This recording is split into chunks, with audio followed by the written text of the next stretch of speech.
Hello and welcome back to another day on Boisterous Cock Farmstead. So today it is the middle of June, which for us here in Arizona is really the hottest part of the year. Over the last couple weeks here, one of the reasons I have not been filming as much lately is because we've been in triple digits. We've been in triple digit weather for about 2.5 weeks now, and there's some records being set across the state. I think it's been 110, 111 a few of these days here. So very hot. And so what I wanted to talk about is really some of the signs that you need to look out for and certain behaviors that are going to be exhibited within a couple. I have chickens and pigs primarily here. I do have one goat. I've got some cats. And pretty much across the board, some of these things need to be taken into consideration when caring for the animals. And so I'm just going to kind of walk around and talk about a few things and get some footage, and hopefully you guys like it. If you like this video, please give us a thumbs up. Please share this video. It really helps our channel grow. And please subscribe if you haven't already, and click the bell notification so that you're notified when new content is released. So without further ado, let's get to it.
Okay, so by far the most important thing is going to be making sure that your animals always have access to water.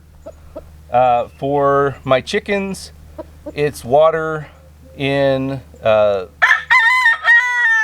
just a waterer. I've got this type of design, which is a gravity-fed pan style. I also have a float style in the coop. And that one's not currently hooked up to a hose, although I should hook it up to a hose.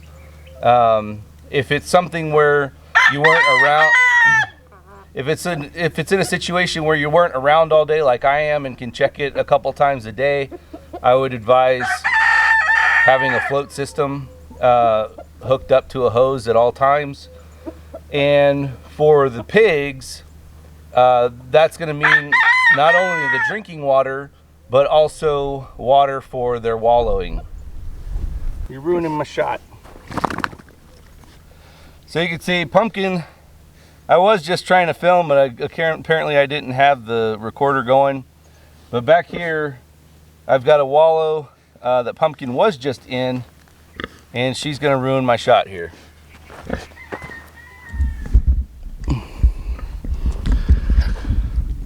So I was gonna try to film that while they were in the background, but she hopped up out of the wallow. But this is a permanent wallow that I keep. This is the paddock that is adjacent to the boar paddock, what I call the boar paddock. And normally there's an area down here in this low spot over here that I keep a wallow in. But it's too big. It's way too big for the number of pigs that I usually keep in this enclosure. And two, I've got them open so that they can graze all this old hay and everything that I've got out here and kind of sort through it. Girl. And so that one I let it dry up. It was starting to get a little green. I let that one dry up, and I've been using this as their permanent wallow here. But every group of pigs needs their own permanent wallow, at least in my climate here. And some of the smaller wallows that I have, like this area here. So here in the foreground, I've got a newer wallow that I'm trying to establish. The kind of spillover is to the old wallow, but they were up against a fence, and I didn't like that they were kind of removing the material from the bottom edge of the fence there. So I've been trying to establish this wallow up at the top recently, and so I have to fill this every day, sometimes twice a day when I first got it started, because the ground is drinking up a lot of that moisture. And then behind that, on the other side of the fence, it was where I've got my market pigs currently, and that one I pretty much have to fill every day as well. But then I've got a large wallow here, and then out in the area with most of my gilts and sows, I've got another big wallow out there. So water is by far #1 most important thing. So in some places I actually have the benefit, like in the big wallow out there, I've established a wallow between two mesquite trees, and so they actually will get to wallow in the shade.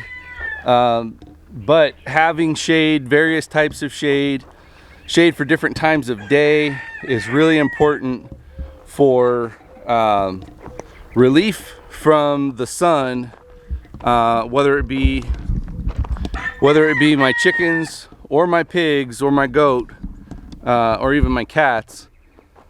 Well, you know, they'll go, like, there's several times during the day I'll see there's chickens underneath the travel trailer. This coop over here provides decent shade. It's better shaded in the evening, because then it gets the help of this tree on top as well. And so in the morning we've got this tree shades over here fairly well.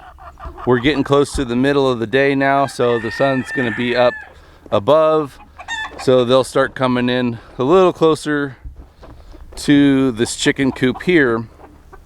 But throughout the day, you'll notice when you start getting high heat, high sun exposure, chickens especially will need a lot of shade.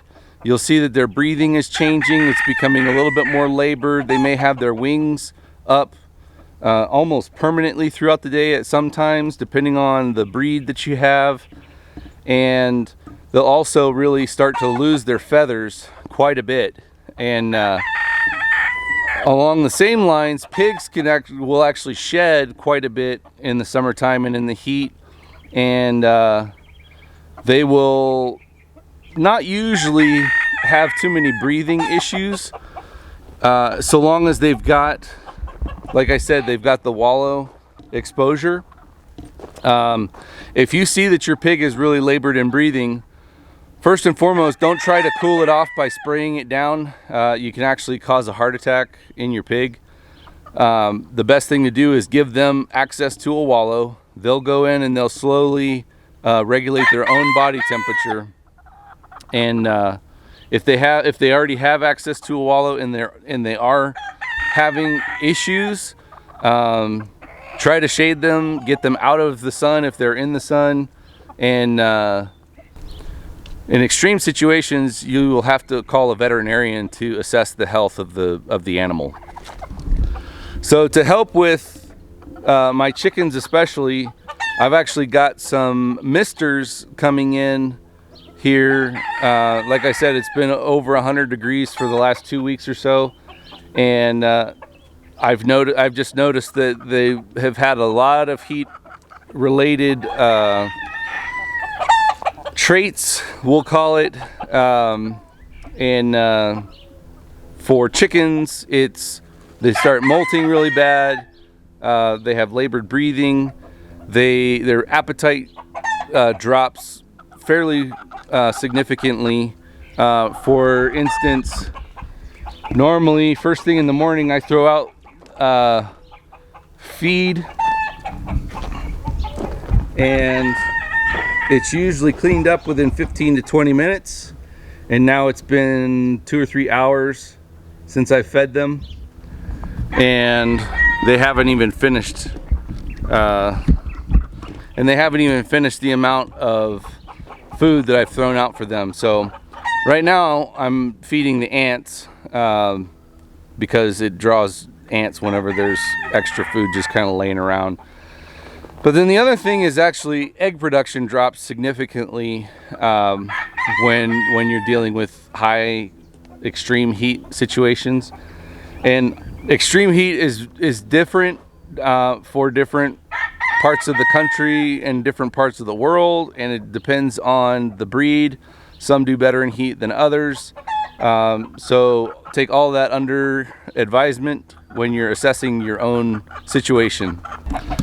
But along the same lines of the chickens dropping the amount of feed and production that they subsequently will have with eggs because of the heat and not consuming as much feed and not having as much energy to produce eggs, my market pigs, at this point it's only my market pigs, they've actually dropped off, and that they're the ones that get the most feed given to them, and they're almost done. They're almost finished. I don't know how much bigger they would get because they're a hybrid, and it's the first time I've actually grown this hybrid out.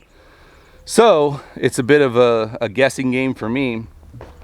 But I did notice here about, I don't know, 4 or 5 days ago that normally when I come and I dump their bucket of grain in the trough, which is twice a day, they jump on it and they consume it pretty readily. And I noticed that a little bit each day there's a little bit more and more grain that was left in the barrel in the mornings. And so what I've done, I've actually kept the same food rations in here, but I put one more pig in here because one, it's a litter mate of theirs that because he was out with bigger animals, he wasn't getting as much food. 2, he wasn't being fed as much anyway. And 3, the gilt that I have in here is going to the processor here in a week. So I'm not worried about her getting pregnant now. So I'm not concerned with having the boar in there. And so he's actually done a good job of helping clean up the excess. And going forward, once the gilt is taken to the processor, I've got another 3 or 4 weeks before my next butcher date, which was when I'm hoping to sell the other market pig that's in there. And so those 2 will actually be the only 2 that are getting that grain going forward. So stay posted for that.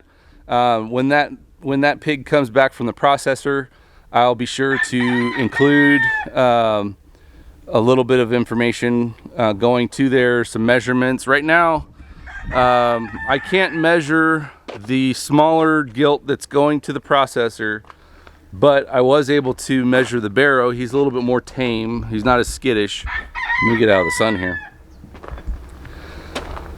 He's a little bit more tame, and so he lets me put the tape measure around his rib cage. And last I checked him, he was 45 inches around, and I think he was like 46 or 47 inches long from the ears down to the base of the tail. So his hanging weight should be about 160, 170 pounds roughly based on those measurements. And she's probably about 10% less than him, so she's probably about 145, 150, something like that. So I'll know that here in a couple weeks, and I'll share that information with you guys. And then once we get all the cuts and everything back, then I'll share how much we got from raising that pig, and what the cuts look like compared to the straight guinea hog. This one is a half guinea hog and a half Duroc cross. So like I said, be sure to subscribe and click the bell notification so that you're notified when that video comes out.